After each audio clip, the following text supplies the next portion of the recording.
आज म्हणजे आधी बोलत असताना बऱ्याच जणांनी काही गोष्टींचा उल्लेख केला की नरेंद्र मोदी हे कशा पद्धतीने या देशामध्ये कामकाज करतात आणि या निवडणुका आपल्या सगळ्यांच्या अस्तित्वासाठी का महत्त्वाच्या आहेत. मला एक गोष्ट पहिल्यांदा सांगायची आहे की आपल्याला सर्वांना आठवत आहे नरेंद्र मोदींनी या निवडणुकांच्या प्रचाराची सुरुवात पहिल्यांदा 400 पारची घोषणा देऊन केली. अब की बार 400 पार असं म्हटले. आणि आता काय भाषणं करतायत गेल्या आठवड्यापासून, काँग्रेस आली तर असं होईल, काँग्रेस आली तर तसं होईल, काँग्रेस आली तर हे करेल, काँग्रेस आली तर मंगळसूत्र काढेल, काँग्रेस म्हणजे काँग्रेस येणार हे तर त्यांना कळलंय, यात काही शंका नाही. त्यामुळे ते जे काही बोलतायत त्यातला पहिला पार्ट खरा आहे की काँग्रेस येणार, 100% येणार. कारण नरेंद्र मोदी तुमच्या पापाची 100री भरली आहे, तुमच्या पापाचा घडा भरलाय आणि आता जनता तुम्हाला धडा शिकवणार आहे या निवडणुकांमध्ये. आणि म्हणून अत्यंत धादांत खोटारडा प्रचार या निवडणुकांच्या निमित्ताने नरेंद्र मोदींनी करायला सुरुवात केला आहे. एका देशाचा, जगातल्या सर्वात मोठ्या लोकशाही देशाचा पंतप्रधान हा भाषण काय करतो निवडणुकांमध्ये 10 वर्षानंतर. 10 वर्ष हा माणूस पंतप्रधान होता. 10 वर्षानंतर हा काय सांगतो की काँग्रेस सत्तेमध्ये आली तर तुमच्या गळ्यातलं मंगळसूत्र काढून घेईल आणि मुसलमानांना वाटेल. या देशातल्या 25 कोटी मुस्लिम समुदायाला हा मनुष्य काय म्हणायला लागलाय, घुसखोर. म्हणजे 48 साली या देशात आलेला पहिला घुसखोर लालकृष्ण अडवाणी होता, कराचीहून भारतात पळून आलेला. मुस्लिम या देशातले इथेच होते, ते सोडून नव्हते गेलेले. जे सोडून गेले नाहीत त्यांना हा घुसखोर म्हणतो आणि त्यांना सोनं देऊन टाकेल म्हणतो. तुम्हाला मुद्दाम सांगतो, 2019 साली या देशातल्या नागरिकांनी देशातल्या बँकांमध्ये गहाण सोनं ठेवून काढलेल्या कर्जाची रक्कम होती 25,000 कोटी. 2019 साली आपण काढतो ना, आपल्याला गरज पडते काही ना काहीतरी, बँकेत सोनं गहाण ठेवतो, त्याच्यावर कर्ज काढतो. 2019 साली एकूण कर्जाची संख्या होती 25,000 कोटी. आज 2024 साली देशातल्या नागरिकांनी ज्यांचं सोनं गहाण ठेवून घेतलेल्या कर्जाची रक्कम आहे 1.25 लाख कोटी. 70 वर्षामध्ये जे कर्ज सोनं गहाण ठेवून काढलं ते होतं फक्त 25,000 कोटी. फक्त 5 वर्षात नरेंद्र मोदींनी या देशातल्या नागरिकांचं 1 लाख कोटी रुपयाचं सोनं काढून घेतलं.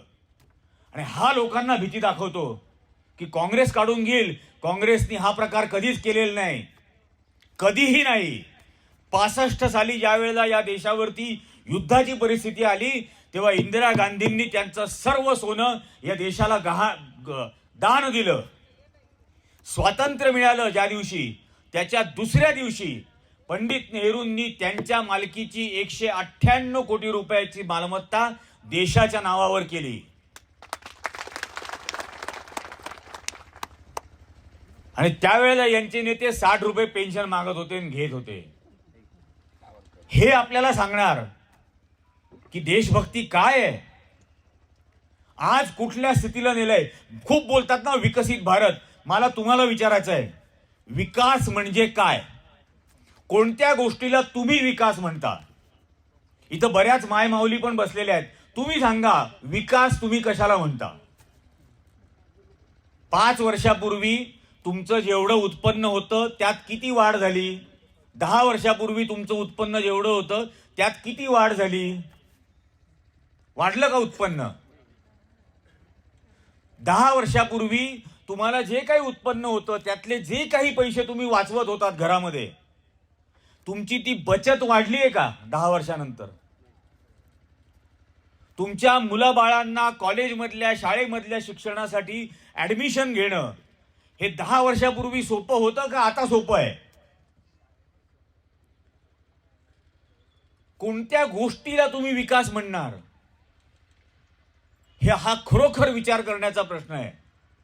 2014 साली 1947 ते 2014 या 67 वर्षामध्ये या देशाने जे काढलेलं कर्ज होतं त्याची रक्कम होती 54 लाख कोटी. 67 वर्षामध्ये घेतलेलं कर्ज आज किती आहे? 206 लाख कोटी. या दिवट्यांनी 10 वर्षामध्ये 152 लाख कोटी रुपयाचं कर्ज काढलं. 67 वर्षामध्ये जे कर्ज काढलं त्यातून काय विकास झाला हे आपण डोळ्यांनी पाहत होतो. या परिसरामध्ये झालेली सगळी धरणं ही सरकारनी बांधली. त्या धरणांच्याच ओलिता खालच्या जमिनीवरती आज इथला शेतकरी शेती करतो. खरंय का खोटं आहे? या देशामधले रस्ते हे सरकारनी बांधले आणि रस्त्यावरती फिरण्याचे पैसे तुमच्याकडून घेतले जात नव्हते. खरंय की नाही? या देशावरच्या कर्जाचा वापर या देशामध्ये मूलभूत सोयी सुविधा उपलब्ध करायच्या म्हणून केला होता. शाळा नव्हत्या, शाळा काढल्या. कॉलेजेस नव्हती, कॉलेजेस काढली. हॉस्पिटल्स नव्हती, हॉस्पिटल्स काढली. या देशावरच्या कर्जाची प्रत्येक रुपया हा नागरिकांना उपयोग होईल म्हणून खर्च केला. या दिवट्यांनी काढलेल्या 152 लाख कोटी रुपये कुठे खर्च झाले हे तरी दिसतात का? या 10 वर्षामध्ये पेट्रोल आणि डिझेलवरचा टॅक्स वाढवला की नाही? या पेट्रोल आणि डिझेलच्या वाढवलेल्या टॅक्स मधून तुमच्या माझ्याकडून किती रुपये यांनी गोळा केले 10 वर्षात कल्पना आहे? 28 लाख कोटी. म्हणजे 152 लाख कोटीचं कर्ज काढलं. 28 लाख कोटी रुपये यांनी पेट्रोल डिझेलवर टॅक्स म्हणून आपल्या खिशातून काढले. 6 लाख कोटी रुपये यांनी आरबीआय कडून घेतले. 186 लाख कोटी झाले. सरकारी कंपन्या विकल्या, सरकारी विमानतळं विकली, सरकारची विमानाची कंपनी विकली, रेल्वे स्टेशन्स विकली, रेल्वे विकल्या. 200 लाख कोटी रुपयाचा हिशोब नाहीये आपल्याकडे. विचार करा, 200 लाख कोटी केवढी रक्कम आहे ही? आणि किती मोठी रक्कम आहे अंदाज आहे? दादा मगाशी सांगत होते किशोर भाऊ की या देशामधले जी रोजगार हमी योजना आणली, या संपूर्ण देशातल्या रोजगार हमी योजनेचा एकूण आर्थिक तरतुदीचा आकडा किती आहे? 68,000 कोटी. आणि आपल्याला हिशोब हवाय 200 लाख कोटीचा. युपीए सरकारने 2009 ज्या वेळेला देशातल्या शेतकऱ्यांची कर्जमाफी केली, त्या कर्जमाफीची रक्कम किती होती? 71,000 कोटी. हिशोब कितीचा हवाय? 200 लाख कोटी. 1 लाख कोटी नाही, 2 लाख कोटी नाही, 200 लाख कोटी. आणि हा माणूस 200 लाख कोटीचा हिशोब देत नाही आणि म्हणतो 70 वर्षात काय केलं? 70 वर्षात नरेंद्र मोदीला काँग्रेस सरकारने पोलिओ होऊ दिला नाही, गोवर होऊ दिला नाही, कांजण्या होऊ दिल्या नाहीत, मोफत लस दिली, फुकट लस दिली. आणि फुकट लस दिल्यानंतर ठिकठिकाणी बोर्ड नाही लावले, धन्यवाद नेहरूजी, धन्यवाद इंदिराजी, धन्यवाद राजीवजी. पाहिले का कधी बोर्ड कुठे? फुकट लस दिली आणि म्हणून तो पायावर चालतोय. म्हणून देवेंद्र फडणवीस उभा आहे. आम्ही लस दिली तुला फुकट, म्हणून तुला पोलिओ झाला नाही. आणि म्हणतो 70 वर्षात काय केलं? किती निर्लज्जपणाने बोललं जाऊ शकतं? कुठल्या थराला सगळा प्रचार नेला जाऊ शकतो? आता काय पुण्यामध्ये भाषण केलं, 10 वर्षात आम्ही महागाईवर नियंत्रण आणलंय म्हणे. म्हणजे ते जॉनी लिव्हर पेक्षा जास्त कॉमेडी करायला लागलाय. म्हणजे तुम्हाला मला माहिती आहे त्याला घर नाही, दार नाही, काही नाही, म्हणून त्याचा तो विषय नाही. पण भाजपमधल्या लोकांना सुद्धा माहिती आहे ना की 60 रुपयांनी पेट्रोल घेत होते, 70 रुपयांनी घेत होते, आता 100च्या वर गेलं. 400 रुपयांनी गॅस सिलेंडर घेत होते, आता 1200 वर नेलं. आणि 1200 वरती नेलेलं गॅस सिलेंडर आत्ता मध्ये काय आलं ना, भाऊबीज, त्यावेळेला म्हणे 200 रुपयांनी देशातल्या बहिणींना भेट दिली, 200 रुपयांनी गॅस सिलेंडर कमी केलं. मला सांगा, मैताची दाढी केली म्हणजे तिरडीचं वजन कमी होतं का? हा, 1200 रुपये गॅस सिलेंडरची किंमत केली मयत झाला तो माणूस घेणारा, आता त्या मयताची दाढी करतो आणि म्हणतो तिरडीचं वजन बघा कमी झालं असेल. निर्लज्जपणा आहे हा. पण हा सगळं आपण सहन करत राहिलो. आणि म्हणून हा विचार करण्याची गरज आहे की या देशामधला जो शोषित आहे, मग तो आदिवासी असेल, तो दलित असेल, तो मागासवर्गीय आहे, तो इतर मागासवर्गीय आहे, ते इतर अल्पसंख्याक आहेत, हे शोषित आहेत. आज मला तुम्हाला एक गोष्ट सांगायची आहे मुद्दाम. आपल्याला माहिती आहे ना, डॉक्टर बाबासाहेब आंबेडकरांना घटना समितीचं प्रमुख केलं कारण ही भावना होती, ही धारणा होती की ज्याचं शोषण झालेलं आहे तोच शोषितांना न्याय देऊ शकतो. आज मुद्दाम मला ती गोष्ट सांगायची आहे. एक 6 वर्षाचा मुलगा होता. किती? 6 वर्षाचा मुलगा होता. एक दिवशी त्याच्या वडिलांनी त्याला शाळेत नेलं.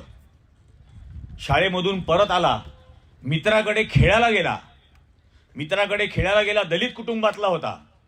मित्राकडे खेळायला गेला. वडिलांना काहीतरी अर्जंट काम होतं म्हणून ते बाहेर गावी गेले, शेजारच्या गावात गेले. त्यावेळेला या दलित समाजाच्या 6 वर्षाच्या मुलाला शाळेत कसं काय नेलं, कोणी अधिकार दिला, असं म्हणून त्या 6 वर्षाच्या मुलाच्या आईला, भावाला, आजोबांना, आजीला झाडाला बांधून त्या उच्चवर्णीयांनी त्या गावातल्या जाळून मारून टाकलं. आईला, आजोबांना, आजीला, भावाला मारलं जात होतं जाळून. ती जी कोण मित्राची माऊली होती तिने धरून ठेवलं पोटाशी घट्ट त्याला, 6 वर्षाच्या पोराला. त्यामुळे तो 6 वर्षाचा मुलगा वाचला. त्या 6 वर्षाच्या मुलाचं नाव आहे मल्लिकार्जुन खरगे. आज काँग्रेसचे राष्ट्रीय अध्यक्ष. ज्याचं शोषण झालेलं आहे तोच न्याय देईल, तोच तुम्हाला न्याय देईल. ज्यांनी त्याच्या घरातल्यांचा बळी दिलेला आहे, त्याला देशप्रेम कळतं, तोच राहुल गांधी न्याय देईल. हीच आज वेळ आलेली आहे. स्वातंत्र्य आंदोलनाच्या वेळेला जे इंग्रजांचे खबरी म्हणून काम करत होते ते तुम्हाला कधीही न्याय देणार नाहीत. किती काय इथं आता मगाशी भाऊंनी सांगितलं, शबरी कुंभ घेतलं स्वामी आसिमानंदनी नवापूरला. त्यावेळेला मी इथं आलो होतो. नवापूरच्या शबरी कुंभ नंतर बरोबर 20 दिवसांनी नवापूरमध्ये बर्ड फ्लू आला. 40-50 लाख कोंबड्या मारल्या. मी मागं लागून त्या अधिकाऱ्याकडून याचं सर्टिफिकेट घेतलं, H1N1चं. ते H1N1चं सर्टिफिकेट होतं, लॅबोरेटरीचा रिपोर्ट होता भोपाळच्या लॅबचा. म्हणून मी भोपाळच्या लॅबला गेलो. ज्या पत्त्यावरती ती लॅब दाखवलेली होती त्या पत्त्यावरती एक फोटो स्टुडिओ होता. लॅब बीप काही नव्हती. धादांत खोटा रिपोर्ट बनवला गेला, भय पसरवलं गेलं, अफवा पसरवली गेली आणि तिथं असलेल्या अल्पसंख्याक समाजाचा व्यवसाय उद्ध्वस्त केला गेला. धादांत खोटारडी बातमी पसरवून त्या बाबतीत. आणि त्या शबरी कुंभच्या नावाने सांगतात आम्ही आदिवासींचा सन्मान करतो. काय सन्मान करता? हे मणिपूरची घटना तर सगळ्यांना माहिती आहे. आदिवासी समाजातल्या 2 मावल्या नग्न करून त्यांची धिंड काढली जाते. पोलीस त्यांना हवाली करतात लोकांच्या, दंगल करणाऱ्यांच्या, आणि नंतर त्यांच्यावर सामूहिक बलात्कार होतो. हे तर मणिपूर मधलं उदाहरण. तुमच्या शेजारी मध्य प्रदेश आहे. मध्य प्रदेशमध्ये आदिवासी समाजाच्या नागरिकाच्या चेहऱ्यावरती भारतीय जनता पक्षाचा एक नेता लघवी करतो, त्याचा व्हिडिओ काढतो, स्वतः काढून घेतो आणि पसरवतो. चेहऱ्यावर लघवी करतात. गुजरातमध्ये तेच केलं. गुजरातमध्ये एक आणखीन घटना, लग्न झाल्यानंतर घोड्यावरती मिरवणूक काढायला निघाला वरात, म्हणून घोड्यावरून खेचून मारून टाकलं त्याला. हे देणारे आदिवासींना न्याय? कल्पना तरी करू शकता काही? कुठल्या थराला या गोष्टी नेऊन ठेवलेल्या आहेत? प्रत्येक गोष्टीत. आपण शेतकऱ्यांच्या आंदोलनाबद्दल बोललात. 2-2.5 वर्षापूर्वी या राज्यामध्ये हमीभाव कसा काढतात हे पाहायला आणि प्रत्यक्ष उत्पादन खर्च किती आहे हे पाहायला मी लातूर पासून नागपूर पर्यंत गेलो होतो. प्रत्येक गावात थांबायचं, कोणतं पीक घेता, किती खर्च येतो, कुठल्या कुठल्या गोष्टीसाठी किती खर्च येतो, मजुरी किती दिवसाची लागते, स्वतः मजुरी किती दिवस करता, प्रत्येक गोष्टीची आकडेवारी काढत होतो. आणि ते काढल्यानंतर महाराष्ट्राच्या कृषी मूल्य आयोगाने उत्पादन खर्चाची जी शिफारस केली केंद्राला, त्याचा तक्ता घेतला. तुम्हाला खोटं वाटेल, महाराष्ट्र सरकारने सोयाबीनच्या सिंचनाचा खर्च, 1 हेक्टर सोयाबीनचा सिंचनाचा खर्च महाराष्ट्र सरकारने काढला 4 रुपये 70 पैसे. 4 रुपये 70 पैसे एका हेक्टरला. तेव्हा त्या मंत्र्याला मी विचारलं, मुंबईत सुलभ शौचालयात एक ढुंगण एकदा धुवायचे 5 रुपये घेता आणि 1 हेक्टर भिजवायचे तुम्ही 4 रुपये 70 पैशात, आणि मग तो मरणार नाही तर काय करेल? ही अवस्था या थराला नेऊन ठेवलं. आज सकाळी मी लिहित होता, आमचा विषय पण झाला चौरे साहेबांच्या घरी. कांद्याचे, मी नाशिक जिल्ह्यातून येतो, माझे बाप मरेपर्यंत कांद्याची शेती केली. कांद्याच्या निर्यातीची परवानगी नाकारली आणि NCEL नावाच्या एका कंपनीने कांद्याची निर्यात केली. आणि ही NCEL कंपनी कोणाची? या देशाचा तडीपार गृहमंत्री अमित शहा, पियुष गोयल यांच्या कंपनी बनवलेली ती कंपनी. कांदा खरेदी किती रुपयांनी केला? 12 रुपये ते 18 रुपये. आणि एक्सपोर्ट किती रुपयांनी केला? 400 रुपये किलो. 400 रुपये किलोनी. मी आज ती बातमी लिहित होतो गाडीतून येत असताना.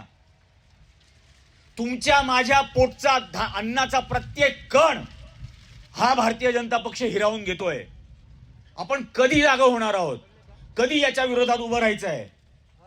हा खरोखर महत्वाचा बाब आहे. या देशाची राष्ट्रपती महिला आदिवासी झाली म्हणून सांगतात, आम्ही केली म्हणून सांगतात. या देशाची राष्ट्रपती ज्या संसदेची प्रमुख आहे त्याच संसदेच्या उद्घाटनाला नरेंद्र मोदी नागडे उघडे ते भटजी घेऊन फिरत होता. पण देशाच्या महिला राष्ट्रपतीला बोलावलं नाही, कारण ती आदिवासी आहे, ती महिला आहे, ती विधवा आहे. एवढा अपमान. त्या राम मंदिराचं प्राण प्रतिष्ठा केली अयोध्येमध्ये. कोणाला बोलावलं तिथं? पैसे घेऊन नाचणाऱ्या नट्यांना बोलावलं, पण देशाच्या राष्ट्रपतीला नाही बोलावलं, कारण ती आदिवासी आहे, ती महिला आहे आणि ती विधवा आहे. एवढा तिरस्कार आहे यांच्या मनात. आणि हे लक्षात घ्या, हे रामाचे भक्त नाहीत, हे रावणाचे भक्त आहेत. कारण आमच्याकडे ज्या वेळेला आले होते, या प्राण प्रतिष्ठेच्या आधी नाशिकमध्ये वाटप चाललेलं होतं सगळीकडे, त्यावेळेला आमच्या इकडे आले त्या अक्षता भिक्षता घेऊन. आणि मी त्यांना म्हटलं, मी त्यांना म्हटलं हे काय वाटू नका. म्हणे का बरं? आपल्या नाशिकचं तर रामायणात केवढं महत्व आहे. म्हटलं हो, भारतातलं पहिलं अपहरण नाशिकला झालं म्हटलं, सीतेचं. झालं कसं मला सांग म्हटलं. ती लक्ष्मण रेषा आखलेली होती, जो कोण ओलांडून आतमध्ये येईल तो जळून जाईल सांगितलं होतं. रावण का नाही जळला? तर म्हणे नाही, सीताच ओलांडून बाहेर गेली. म्हटलं का बरं? म्हणे त्याला भिक्षा द्यायला गेली. म्हटलं का? म्हणे तो साधूच्या वेशात आला होता. म्हटलं मग रामायणातला पहिला अर्थ आणि पहिला बोध हा आहे की साधूच्या वेशात येणाऱ्यापासून सावध राहा. आणि साधूच्या, आणि म्हणजे राम क्षत्रिय, रावण दशग्रंथी ब्राह्मण, ही मी बनवलेली स्टोरी नाही, ही यांनीच सांगितलेलं रामायणाची स्टोरी आहे. त्यामुळे दशग्रंथी ब्राह्मण साधूच्या वेशात येऊन तुमच्या घरातल्या आबरूवर पण हात टाकतो. म्हणून रामाने रावण जाळाला सुरुवात केली की लोकांच्या लक्षात राहावं, कोणापासून सावध राहा. आणि आजही तेच करतात. आजही त्याच नावाने फसवण्याचा प्रयत्न केला जातो. तीच लोक. आपण जाग होण्याची गरज आहे. हे फार झालंय.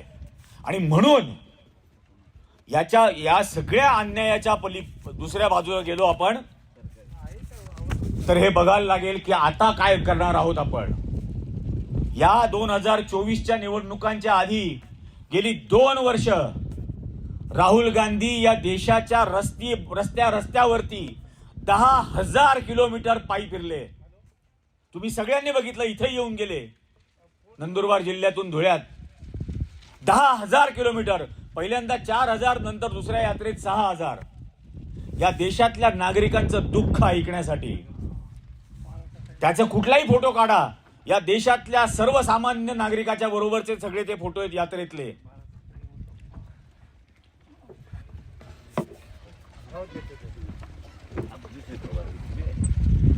देशाच्या पंतप्रधान मोदींचे फोटो कुठे असतात?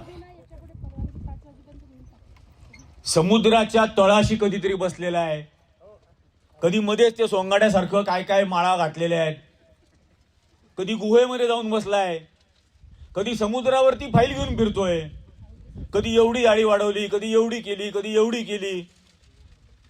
म्हणजे सोंगाड्या आहे का? मला खरंच असते, म्हणजे मी पत्रकार म्हणून अनेक वर्ष काम केलं. मी माझ्या देशाचा पंतप्रधान हा त्याच्या ऑफिसमध्ये बसून काम करतानाचे फोटो पाहिले आहेत, आणि याचे सगळे रिकामटेकडे उद्योग. अक्षरशः म्हणजे देश चालवतोय कोण असा प्रश्न पडावा इतके याचे फोटो सगळीकडचे असतात. आणि राहुल गांधी या दोन्ही यात्रांमध्ये, भारत जोडो यात्रा आणि भारत जोडो न्याय यात्रामध्ये, या देशातल्या सर्वसामान्य गोरगरीब कष्टकरी मागास अत्यंत पिछड्या अशा माणसाबरोबर होता. त्याचं दुःख जाणून घेत होता, त्याचे प्रश्न, त्याच्या समस्या, त्याचं काय उत्तर असेल हे जाणून घेण्याचा प्रयत्न करत होता. आणि म्हणून या यात्रेतून जन्माला आलंय काँग्रेसचं न्यायपत्र. आणि न्यायपत्र ही गॅरंटी आहे काँग्रेसने दिलेली, जी काँग्रेसने त्यांचं सरकार असलेल्या यापूर्वी कर्नाटकमध्ये पूर्ण केली, तेलंगणामध्ये पूर्ण केली, हिमाचलमध्ये पूर्ण केली. आणि म्हणून सांगितलं, हा काय बोलला, तुमची संपत्ती काढेल. काँग्रेसची गॅरंटी काय देते? ज्या 5 गॅरंट्या दिल्या की या देशातल्या प्रत्येक गरीब कुटुंबातल्या महिलेला, देशातल्या प्रत्येक गरीब कुटुंबातल्या महिलेला वर्षाला 1 लाख रुपये सरकार देईल, ही गॅरंटी दिली आहे. ते जे गॅरंटी कार्ड आहे त्या गॅरंटी कार्डवर सही आहे मल्लिकार्जुन खरगे आणि राहुल गांधींची. प्रत्येक कुटुंबाला, प्रत्येक गरीब कुटुंबातल्या महिलेला महिन्याला 8,500 रुपये, वर्षाला 1 लाख रुपये देईल. या देशातल्या प्रत्येक डिप्लोमा होल्डर किंवा पदवी किंवा पदविका असलेल्या मुलगा असो मुलगी असो, त्यांना अप्रेंटिसशिपची गॅरंटी आहे. त्यांना वर्षाला 1 लाख रुपये त्यांनाही दिलं जाईल. आणि नरेंद्र मोदींनी या देशातल्या 25 उद्योगपतींचे 16 लाख कोटी रुपये माफ केले. ते 15-20 जणांचे 16 लाख कोटी करण्याऐवजी या देशातल्या नागरिकांना 16 लाख कोटी दिले जातील. आणि त्यातून इथल्या अर्थव्यवस्थेला पुन्हा चालना मिळेल. हे न्यायपत्र काय सांगतं की या आदिवासी समाजाच्या विद्यार्थ्यांना जी स्कॉलरशिप असेल ती दुप्पट स्कॉलरशिप केली जाईल. स्कॉलरशिपची रक्कम सुद्धा, स्कॉलरशिपचा स्कोप सुद्धा. जे खेळाडू असतील, कविता राऊत आहे आमच्याकडे त्र्यंबकेश्वरची, खेळाडू जे असतील, या खेळाडूंना 10,000 रुपये महिन्याला त्यांना स्कॉलरशिप दिली जाईल. या देशातल्या नागरिकांना 25 लाख रुपयापर्यंतचा उपचार मोफत मिळेल. 25 लाख रुपयाचा उपचार. चाचणी न झालेल्या लसीला लोकांमध्ये विकायला परवानगी देत होता आणि त्यांच्याकडून 150 कोटी रुपयाचे इलेक्ट्रोल बॉन्ड घेत होता. त्यावेळेला हे न्यायपत्र सांगतंय की मोफतच मिळेल. मी आपल्यापैकी अनेकांनी घेतल्या, 800 रुपये भरून लस घेतली. एक लस 800 रुपयाला, 2 लस 1600 रुपये. माझ्या खिशातले 800 रुपये दिले, माझ्या मेहनतीचे, माझ्या कष्टाचे. आणि बाहेर आल्यानंतर फोटो काय पाहिला, थँक्यू मोदीजी. आणि ज्या वेळेला त्या लसीचे लोकांवरती साईड इफेक्ट झाले, काही जण मेले, ती चुकीची लस घेतल्यामुळे, परवानगी नसलेली, रादर चाचणी न झालेली लस, ते सुप्रीम कोर्टामध्ये गेले आणि सुप्रीम कोर्टात सांगितलं की आम्हाला नुकसान भरपाई द्या.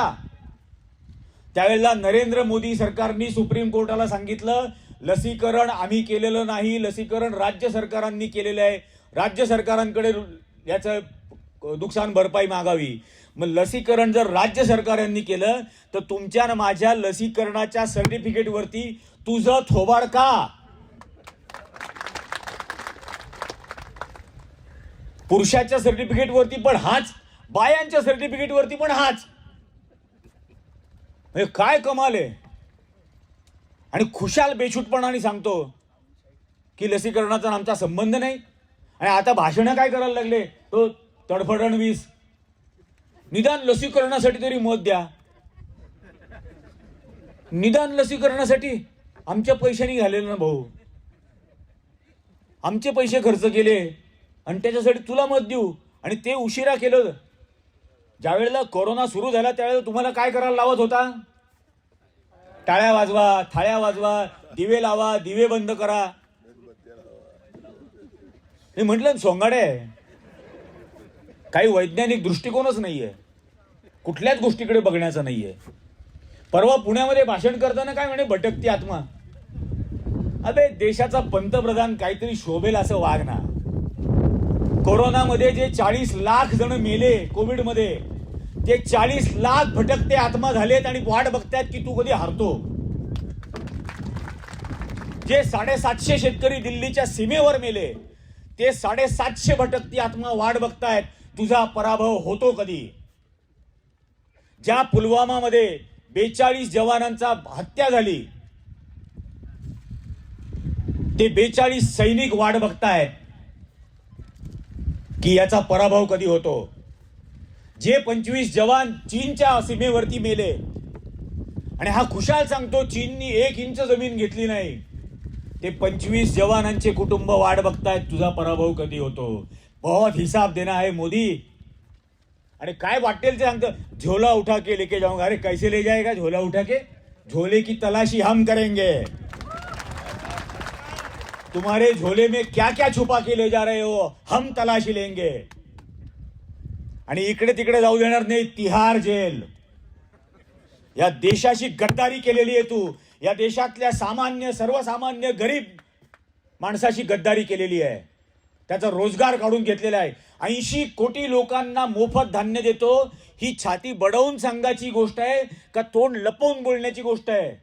लाज वाटायला हवी की या देशातल्या 80 कोटी लोकांच्या पोटचं अन्न तू पळवलं आणि आता ते फक्त मरू नये म्हणून त्यांना धान्य देतो. हे उपकार नाही आहेत. आणि हे का होतं? परवा एक इंटरनॅशनल कंपनीचा अहवाल आला. जगातली सर्वात जास्त बेरोजगार तरुण भारतात आहेत. जगातले सर्वात जास्त बेरोजगार तरुण भारतातल्या बेरोजगारांपैकी 83% बेरोजगार तरुण आहेत. त्या 83% मधले 66% तरुण पदवीधर आहेत. हे का होतं?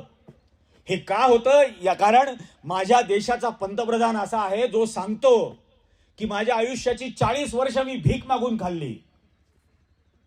लाज नाही वाटत त्याला त्याची. ज्यावेळेला कष्ट करायचे होते, ज्यावेळेला मेहनत करायची होती, जेव्हा स्वतःच्या कष्टाच्या कमाईने आपल्या आई बापाचं पोट भरायचं होतं, बायकोचा सांभाळ करायचा होता, त्यावेळेला हे हुंडार होतं बाहेर आणि भीक मागत होतं. ज्यांनी कष्टच केले नाहीत त्याला रोजगाराचं काय महत्व असणार? आणि तो काय तुम्हाला रोजगार उपलब्ध करून देणार? त्याला माहीतच नाही कष्ट कसे करायचे. आणि म्हणून ही अवस्था आणून ठेवली देशाची. पण याचा हिशोब झाला पाहिजे. याचा हिशोब झालाच पाहिजे आणि तो आत्ताच होईल. या 2024च्या निवडणुकीत 13 मेला हा नंदुरबार जिल्हा हे ठरवून देईल. या देशातलं पहिलं आधार कार्ड नंदुरबारला दिलं ना. मग भारतीय जनता पक्षाचा पहिला पराभव नंदुरबारमध्येच झाला पाहिजे. पहिला नागरिक देशाचा नंदुरबारमध्ये ज्यांना पराभूत करेल. कुठल्या थराला राजकारण नेलं? हा पक्ष फोड, तो पक्ष फोड, तो पक्ष फोड. अबे काय घरफोड्या करणार आहे काय तुम्ही? प्रत्येक घर फोडायला निघाले, कधी ठाकरेंचं, कधी पवारांचं. आणि म्हणे एक अकेला सप्पे भारी. तर नवनीत राणापर्यंत पाया पडावं लागलं. एक अकेला सप्पे भारी.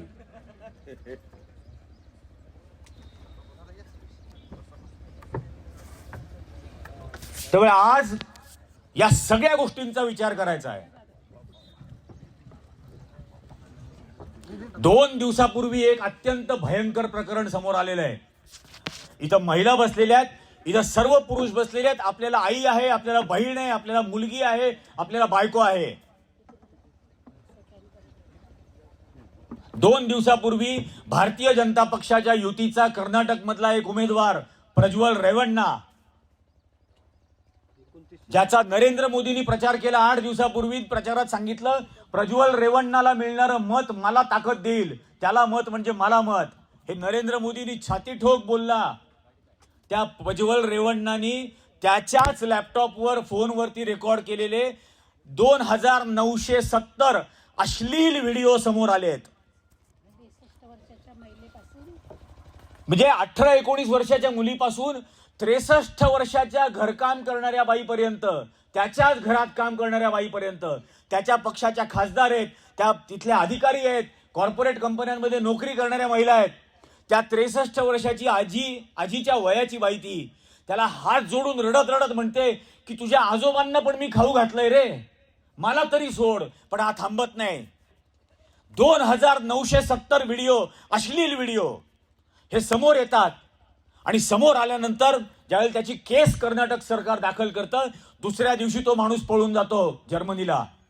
या नरेंद्र मोदीचा उमेदवार हा महिलांची प्रतिष्ठा राखणार आणि हा म्हणतो प्रज्वल रेवण्णाला मत म्हणजे मला मत. अशा पद्धतीचं हा सन्मान या देशातल्या कष्टकऱ्यांबद्दल, या देशातल्या महिलांचा या पद्धतीने तू करणार.